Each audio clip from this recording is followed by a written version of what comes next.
ছোট্ট মাত্র একটি বাস 2 ঘন্টা ধরে হয়রানি করতেছে। বারবার লাইন চাল করতেছি আর ফিউজ কেটে যাচ্ছে। অনেক খোঁজাখুঁজির পরে এখানে এসে দেখি এই যে ছোট্ট একটি বাঁশের আগা পড়ে আছে স্টিল লাইনের উপরে। আর এটি পরি থেকে এখানে বিকট শব্দ হয়, অথচ আশেপাশে লোকজনে যারা আছে তারা কেউ অফিসে জানায়নি। না জানানোর কারণে আমাদেরকে দীর্ঘ সময় ধরে সমস্ত লাইন খুঁজে চেক করে ফল্টটি বের করতে হলো। যাই হোক, অনেক খোঁজাখুঁজির পরে হলেও আমরা ফল্টটি খুঁজে পেয়েছি। এখন এই ফল্টটি নিরসন করব।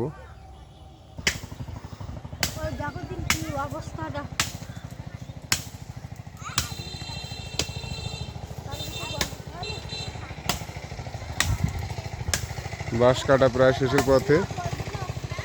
এই একটি বাঁশের আগাই প্রায় 3-4 ঘন্টা ধরে গ্রাহকের বিদ্যুৎ বন্ধ এই এলাকার।